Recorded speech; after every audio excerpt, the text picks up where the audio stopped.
በስመ አብ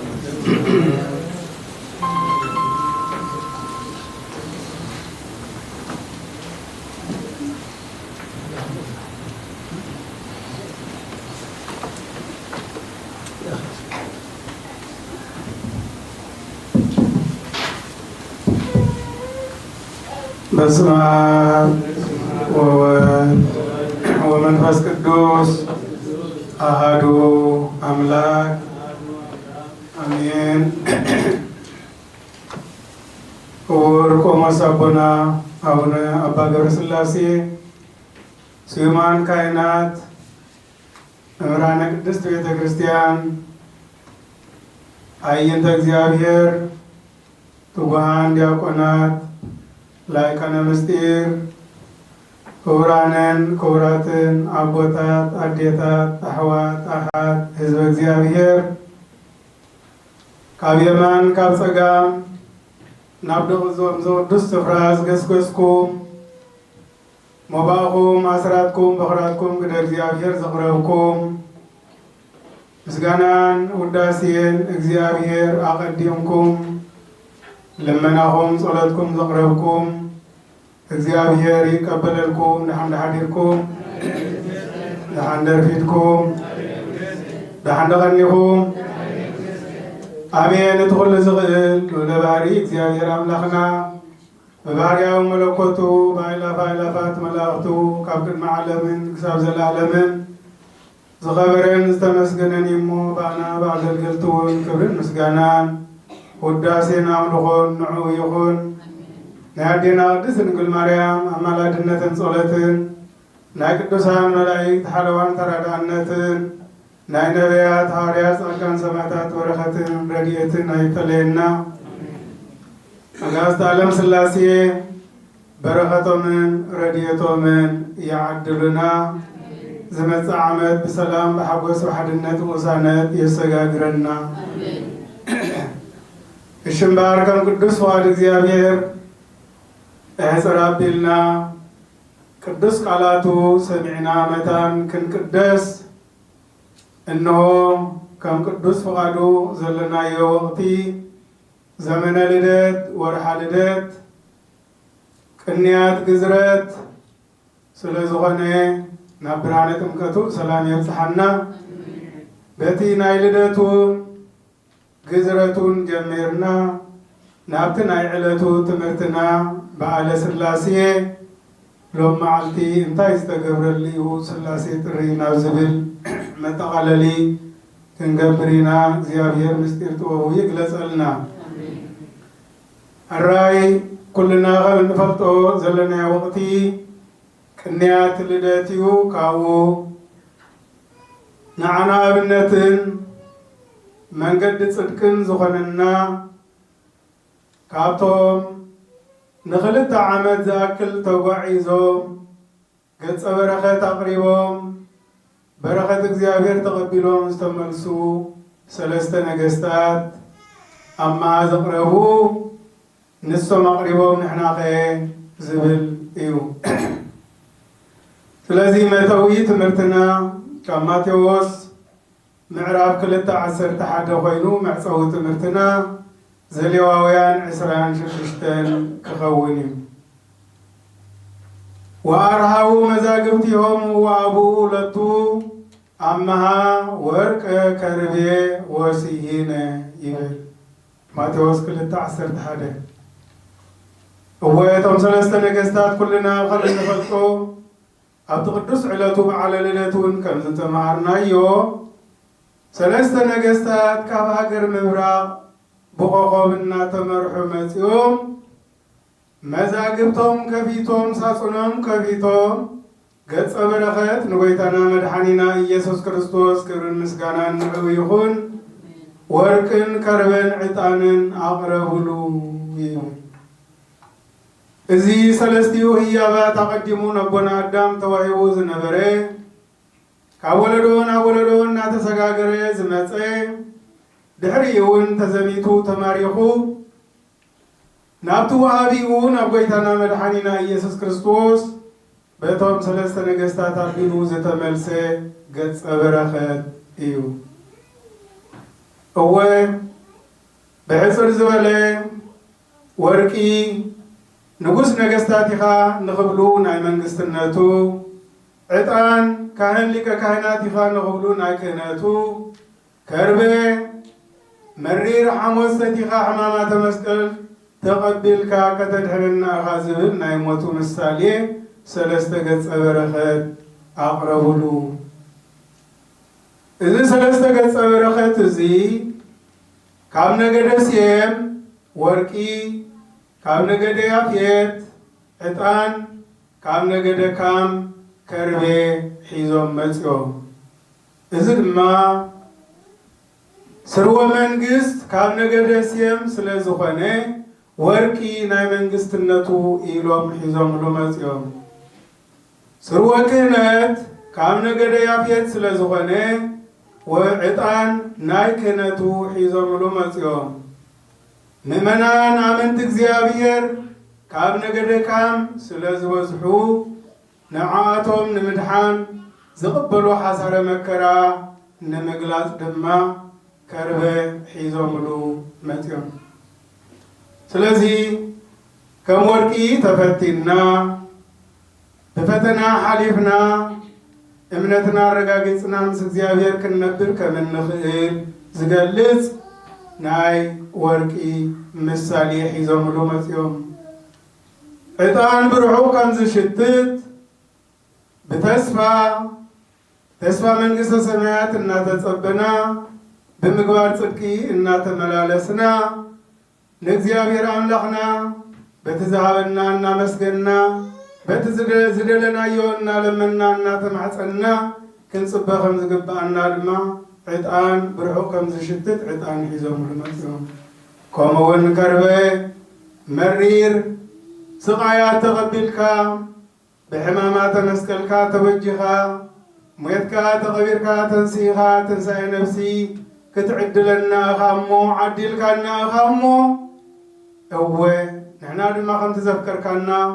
ነፍቅረካ ከምቲ ዝተበጀኻና ንእዘዘካ ዝብል ሃብተ ውሉድነት ሒዝና ደድሕዩ ኣሰሮ ከም እንስዕብ ዝገልጽ ትምህርቲ እዩ። እወ ኣሕዋተይ እዞም ሰለስተ ነገስታት እዚኦም ንዓይን ንዓኹምን ወኪሎም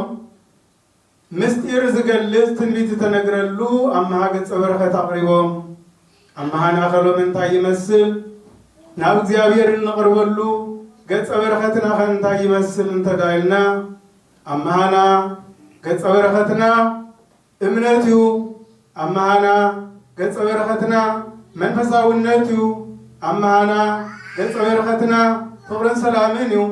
ኣመሃና ገጸ በረኸትና ጾምን ጸሎትን እዩ ኣመሃና ገጸ በረኸትና ቅዱስ ቁርባን እዩ ኣመሃና ገጸ በረኸትና ብትእዛዛቱ ተመላሊስና ስሙ ቀዲስና መንግስቱ መውራስ እዩ ንዕኡ ዝበቅዕ መንፈሳዊ ህይወት ይዓድለና እግዚአብሔር አምላክ ካብዚ ቀፂልና እዚ ናይ ልደት ስለ ዝኾነ ኢና ንጠቕሶ ዘለና ትማሊ ዕለት 6 ጥሪ ድማ በዓለ ግዝረት ተባሂሉ ይኽበር። ጎይታና መድኃኒና ኢየሱስ ክርስቶስ ክብርን ምስጋናን ንዑ ይኹን። ካብ ሰማያት ወሪዱ ካብ ድንግል ተወሊዱ ኣብ ዓለም ተጋሂዱ ክብጀወና ኩሉ እቲ ወዲ ሰብ ዝነብሮ ህይወት ሓሊፉ እዩ ሕግን ስርዓትን ሓልዩ እዩ ተበጂና። ስለዚ ኣብ ሰሙን ስርዓተ ግዝረት ኣብ 40 መዓልቲ እጉለ ርግብ ምሳሌ ጥምቀት ማለት እዩ ፈጺሙ እዩ ናብቲ ንሱ ዝደልዮ ኣብጽሒና። ስርዓተ ግዝረት ክንብል ከለና ምሳሌን ኣብነትን ናይ ስርዓተ ጥምቀት እዩ። ጸጋ ጥምቀት በኢየሱስ ክርስቶስ ስመ ክርስትና በጸጋ ጥምቀት ለቢስና ሃብተ ውሉድነት ተቐቢልና ወረስቲ መንግስቱ ክሳብ እንኸውን ነቦና አብርሃም ዝተዋሃበ ናይ እምነት ምልክት ስርዓተ ግዝረት ዝብል ነበረ። ዘፍጥረት 17 ከም ዝነግረና ማለት እዩ። ስለዚ ስርዓተ ግዝረት ክንብል ከለና ብሕፅር ዝበለ ጎይታና መድኃኒና ኢየሱስ ክርስቶስ በበቀለቀ በ30 ክረምት በኤርዳኖስ ተጠምቀ በብንሽቶ ዓብዩ ኩሉ ሕግን ስርዓትን ናይቲ ናይ ሓድሽ ኪዳን ጽላለትን ምሳሌን ዝኾነ ናይ ብሉይ ኪዳን ናይ አበው ፈጽሙ ናብቲ ጸጋ ጥምቀት በጺሑ ስለዚ ኣብ ልዕሊኡ ዝተፈጸመ ነገር እኳ እንተዘይነበረ ከምቲ ሕግን ስርዓትን ናይ አበው ፈጽሙ ቤተ ግዝረት ኣትዩ እዩ። ስለዚ ብሓጺሩ ኣብ ስርዓተ ግዝረት ናይ እምነት ምልክት ስለዝኾነ እንታይ ዝብል ሕግን ስርዓትን ነበሮም ወይ እንታይ ክገብሩ ይግደዱ እንታይ ከየጠቃልል ነበረ እንተዳልና ሰለስተ ነገር ይገልጸልና። ቀዳማይ እግዚአብሔር አምላክ ነቲ ዝተገዝረ ሰብ እቲ ናይ ኪዳን ምልክት ስለዝተቐበለ አምላኹ ይኸውን። እቲ ዝተገዝረ ሰብ እሱ ናይ እግዚአብሔር ሰብ እግዚአብሔር ድማ አምላኹ ከም ዝኸውን የረጋግጸሉ ይብል ዘፍጥረት 17:8 ካልኣይ እቶም ዝተገዝሩ ህዝቢ አምላኽ ስለዝኾኑ ካብ ህይወቶም ክፍኣት ከርሕቁ ይእዘዙ። እቶም ዝተገዝሩ ሰባት ካብ ህይወቶም ክፍኣት ከርሕቁ ይእዘዙ። ከመይ ህዝቢ እግዚአብሔር ኮይኖም እዮም ናይ እምነት ምልክት ተቐቢሎም እዮም። ናይ እምነት ሰብ ድማ ክፍኣት ክህልዎ ስለዘይግባእ ካብ ህይወቶም ክፍኣት ከርሕቁ ይእዘዙ። ዘዳግም 10:16 ኤርምያስ 4:4 ሳልሳይ እግዚአብሔር አምላክ ነቶም ዝተገዝሩ ሰባት በመሰረት እምነት ስለዝተቀበልዎ እቲ ምልክት ግዝረቶም ናይ ጽድቆም ማሕተም ኮይኑ ከም ዘገልግሎም ገበረ። ሮሜ 4:11 ናይ ጽድቆም ምልክት ኮይኑ ከገልግሎም እግዚአብሔር ፈቂዱ፣ እግዚአብሔር ፈትዩ፣ እግዚአብሔር ሂቡ። ምክንያቱ ናይ እምነት ምልክት እግዚአብሔር ግበር ኣይትግበር ስለዝብል ግበር ዝበለካ ክትገብር ኣይትግበር ዝበለካ ክትገድፍ ስለዝኾነ ናይ እምነት ምልክት ኢሉ ነቦና አብርሃም ስለዝሃቦ እሱ ስለዝፈጸሙ ናይ ጽድቆም ምልክት ይኸውን። እወቲ ዝተባህለ ግን ክፍኣት ካብ ርሑቕ ካብ ልቦም ከርሕቁ ናይ እግዚአብሔር ሰባት ክኾኑ በቲ ዝበሎም ክመላለሱ መንግስቱ ክወርሱ በተስፋ ክጽበዩ ከም ዘለዎም ግን ነገሮም ይብል። ስለዚ ኣብ በዓለ ጥምቀቱ ኣይበጽሕናን ኣለና። ብርሃነ ልደቱ ርኢና፣ ስርዓተ ግዝረቱ ምሳሌን ኣብነትን ናይ ጸጋ ጥምቀት ተቐቢሉ ዝሃበና ርኢና። ናብ ብርሃነ ጥምቀቱ ድማ ብሰላም የብጽሓና እግዚአብሔር አምላክ። ስለዚ ናብቲ ናይ ሎም መዓልቲ ትምህርትና በዓለ ስላሴ ክንሰግር ስላሴ ክንብል ከለና ኩልና ከም እንፈልጦ ኩሉ ሰዓ ከም እንመሃሮ ቅዱስ ጎርጎርዮስ ዘእንዚናዙ ኣብ ሃይማኖተ አበው 96:6 እግዚአብሔር ማለት ናይ ሰለስትነቶም ስም እዩ ይብል። እግዚ ማለት ወልድ እዩ፣ አብ ማለት አብ እዩ፣ ሄር ማለት መንፈስ ቅዱስ እዩ። ስለዚ እግዚአብሔር ክንብል ከለና ናይ ሰለስትነቶም ስም እዩ። ስላሴ ክንብል ከለና ድማ በዓቢኡ። ስለዚ ስላሴ ክንብል ከለና አብ ወልድ መንፈስ ቅዱስ አጋዕዝተ ዓለም ንዓለም ካብ ዘይምንባር ናብ ምንባር ዘምጽኡ ንወዲ ሰብ ካብ ዘይምንባር ናብ ምንባር ዘምጽኡ ዓለም ዘሕልፉ እዮም። ብሓደ አምላኽ ንኣምን፣ ብሰለስትነት ንኣምን፣ ብሓደ አምላኽ ንኣምን፣ ኣብ ወላዲ ወልድ ተወላዲ መንፈስ ቅዱስ ሰራጺ እናበለት ቅዱስ ቤተ ክርስቲያና ተኣምንን ትምህርን ተእምንን በዚና እንሪኦ። ስለዚ ምዝ ዝተቐስናዮ ወቕቲ አሐዱ ዘም ቅድስት ሥላሴ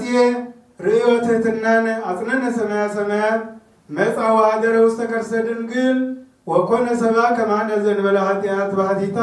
ወተወልደ በቤተልሔም በከመ ሰበኩ ነቢያት አድኀነነ ወቤዘወነ ወረሰየነ ሕዝበ ዚአሁ ይብል ናይ ሎም መዓልቲ ካብ ውዳሴ ማርያም ናይ ሐሙስ። ስለዚ አብ ወልድ መንፈስ ቅዱስ ክንብል ከለና እግዚአብሔር ወልድ ዝበሃል ካብቶም ሰለስተ ሥላሴ ካብ ሰማያ ሰማያት ወሪዱ ካብ ቅድስት ድንግል ማርያም ተወሊዱ ኣብ ዓለም ተጋሂዱ እዩ ኣድሒነና። ስለዚ በሓድነት በሰለስትነት ይግለጹ በሓድነት በሰለስትነት ነአምንን ንምህርን እግዚአብሔር አምላክ በሓድነቱን በሰለስትነቱን ይለመነና ሰላሙን ምሕረቱን ጸጉን በረኸቱን የብዛሐልና። እወይ ዝቅዱስ ዕለት እዚ ስላሴ ጥሪኸ እንታይ ዝተገብረልዩ እንተዳይልና ስላሴ ጥሪ ሶዶምን ገሞራን ዝበሃል ቦታ ለእግዚአብሔር ብምንዓቆም ካብ እግዚአብሔር ብምርሓቆም እናፈለጡ ከምዘይፈለጡ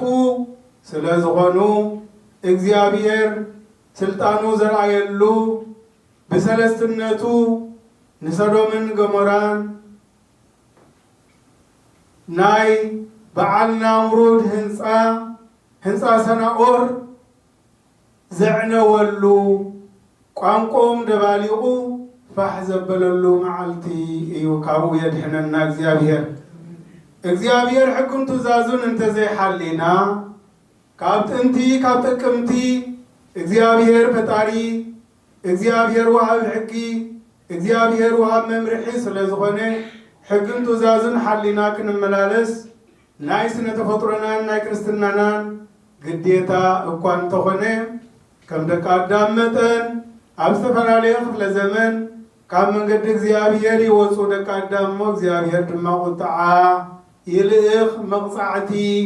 ይፍኑ ካብኡ የድሕነና። ስለዚ እግዚአብሔር አምላክ በዘመን አቦና ኖህ እንተሪኢና እግዚአብሔር አምላክ ህዝቢ ምስ በደለ ካብ እግዚአብሔር ምስ ረሓቐ እግዚአብሔር አምላክ ነቲ ዝደልዮ ሰብ ንዘርኡ ዝኾኑ ካብ ደቂ አዳምን ስነ ፍጥረትን ሒዝካ መርከብ እቶይሉ አድሒንዎ። ኦሪት ዘፍጥረት 7 ብሰፊሑ ከም እንመሃሮ ካልኣይ በዘመን አቦና አብርሃም እውን ንሰዶምን ገሞራን እግዚአብሔር ንዕኡ ብምርስዖም ካብ ሕኩም ትእዛዙን ብምውፅኦም ቀፂዑ ንሎጥን ንዘርኡን ከም ዘውፅአ ንርኢ።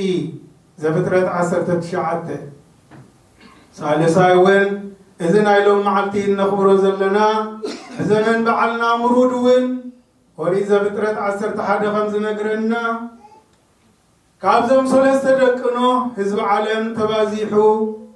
ኣብ ምዕቡል ፍልጠት በፂሑ ንእግዚአብሔር ረሲዑ ብጥበቡን ብሓይሉን ብኽእለቱን ብትምክሕቱን ብኣንነቱን ክኸይድ ምስ ጀመረ ኣብ ባቢሎን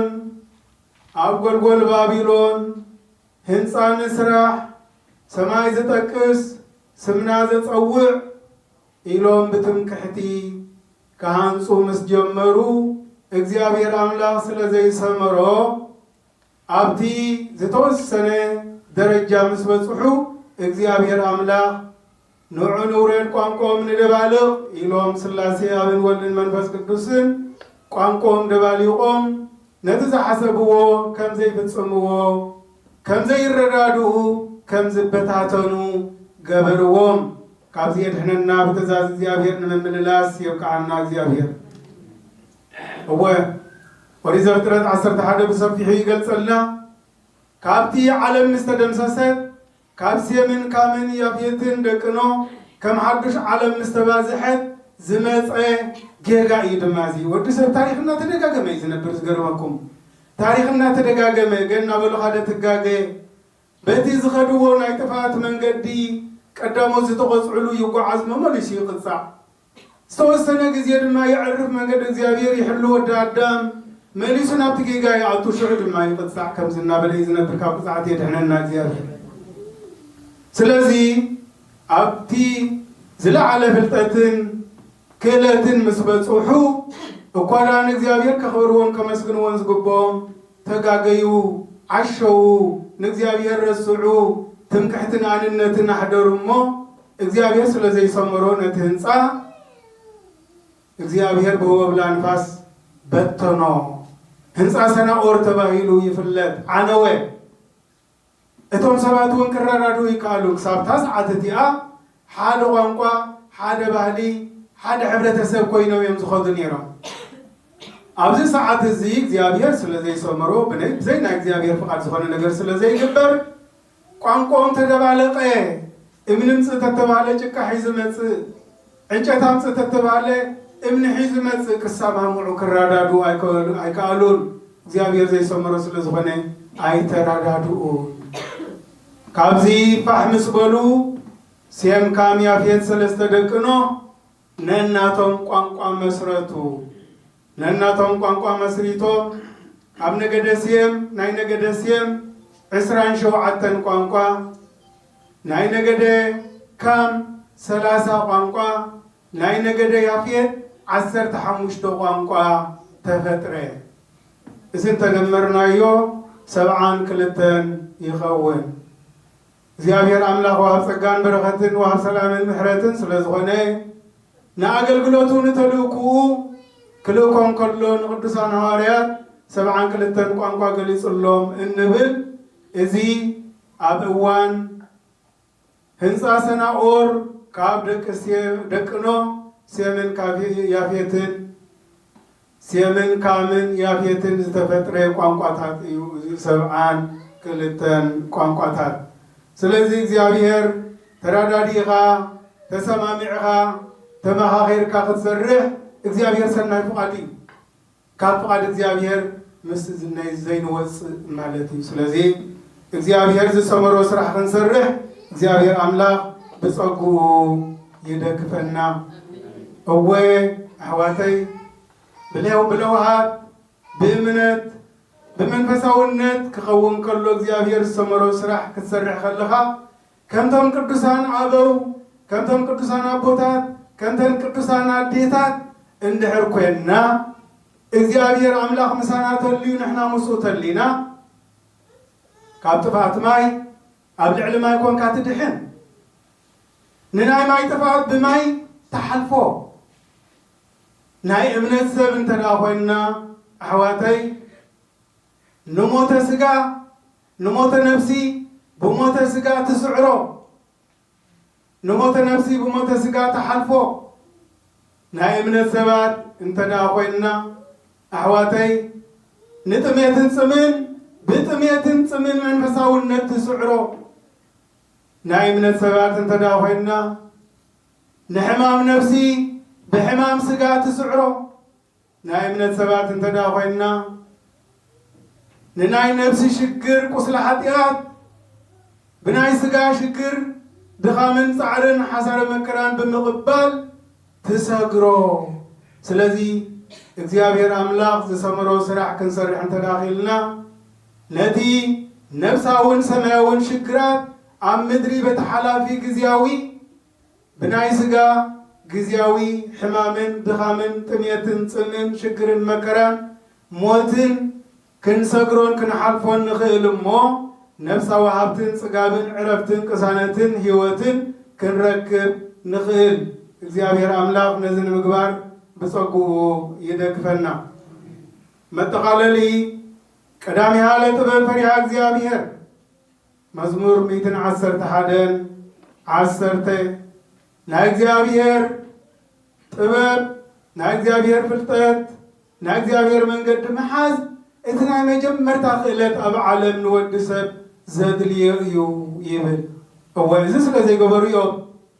بزمن نوح زنبرو سبعة كات تقصيهم بزمن أبراهام زنبرو سب سدوم غمران تقصيهم بزمن نابرود أبن ساسنا أور زنبرو سبعة تقصيهم قدامي حالة وفريا زيابير مكرو سنايت لكل زي قبرا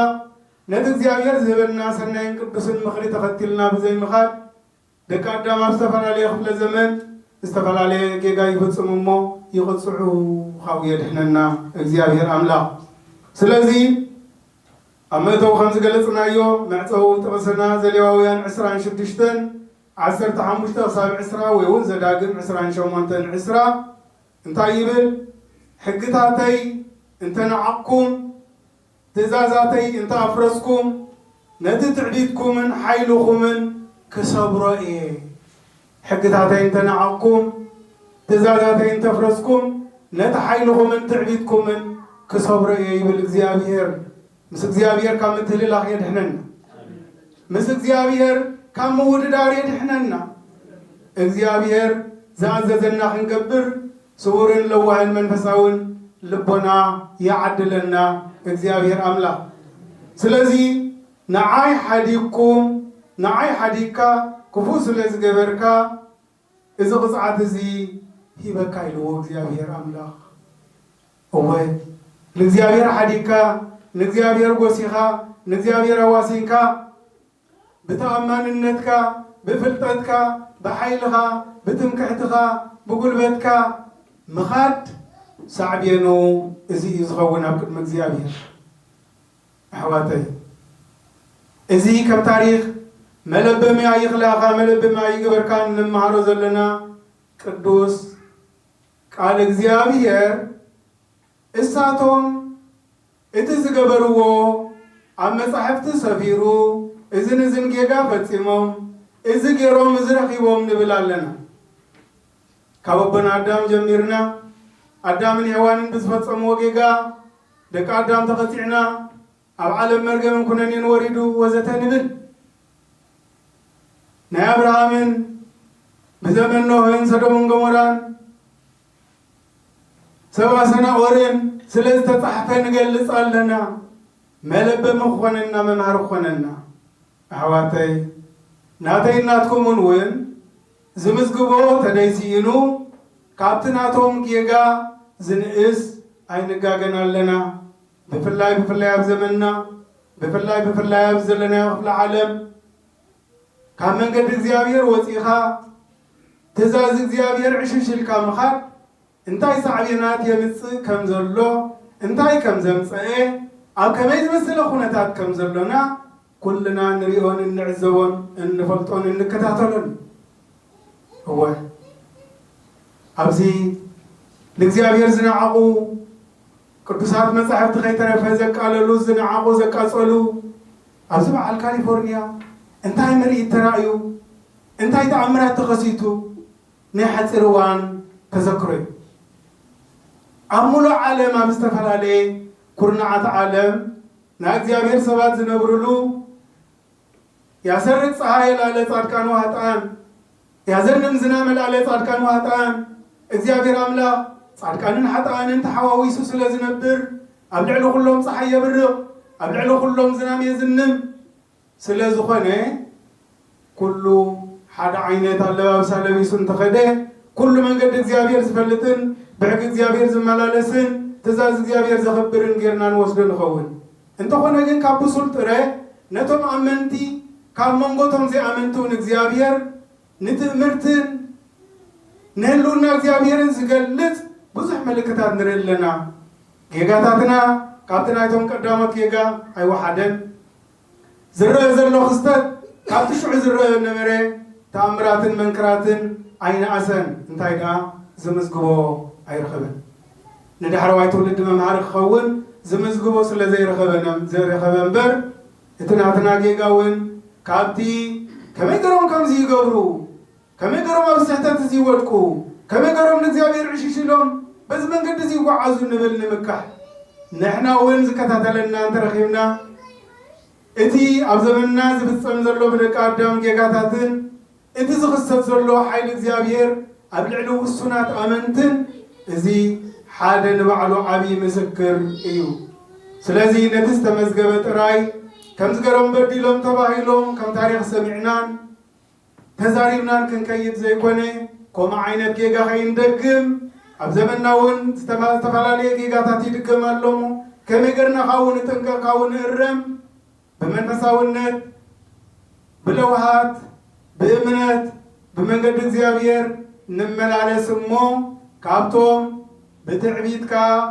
ብኣንነትካ ቀፂዕካ ኣለኹ ዝበሎም ፍልይ ኢልና ብለውሃትካ ብትሕትናኻ ብእምነትካ ብመንፈሳውነትካ እዚ በረኸት እዚ ለጊሰልካ ኣለኹ ክብለና እግዚአብሔር ቅሩባት ንኹን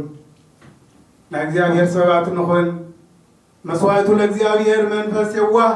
ልበ ትሑት ወየዋህ እይሜንን እግዚአብሔር አሰንያ እግዚኦ በስምረትከ ለጽዮን ቆይታን ለጻረፋት ያለ ኢየሩሳሌም አመሰምሩ መስዋዕተ ጽድቅ ዝብል ተቃሉ ስለዚህ አሕዋተይ እቲ መምሃሪ ዝኾነና ካብኡ ለቢብናን ተማሂርናን እግዚአብሔር አምላክ إذا لازجبرك إنه زي عصبة أمها بمنجد صدق سلستوكو عسكا إنه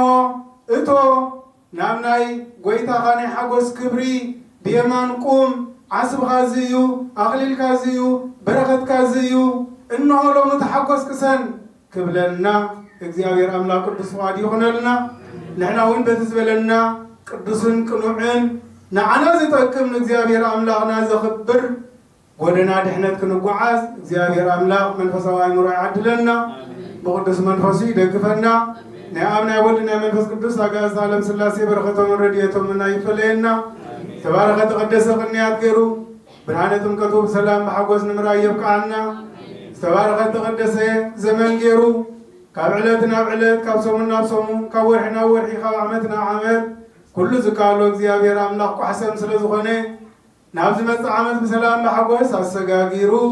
ከም ዝገርና ቅዱስ በዓልና ከነብዕል ስም እግዚአብሔር አምላክና ቀዲስና በረከቱ ተቀብልና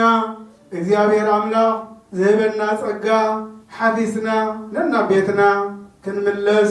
ንዓለምና ሰላም ንህዝብና ሰላም ንኩሉ ወዲ አዳም ንኩሉ ፍጡር ሰላም ከዕድል እግዚአብሔር ጸሎትና ለማንና ናቅሪብና ክንከይድ ዝመጽእ ዓመት በሰላም በሐጎስ በሓድነት ወሳነት የሰጋግረና ስለቲ ዝለገሰልና ቅዱስ ቃላት ክብረ ምስጋና ወዳሴና አምልኮን እግዚአብሔር አምላክና ይሁን። ስብሐት ለእግዚአብሔር ልዑል ወለወላዲቱ ድንግል ወለመስቀሉ ክቡር ይጣቆት የሰባሱ ለእግዚአብሔር አምላክና ወትሮ ኩሉ ጊዜ ወኩሉ ሰዓት ቃለ ሕይወት ቃል ወደሰማልና አሜን እና መዘምራን ለተአወቀ ዝቦት ነው ምረምና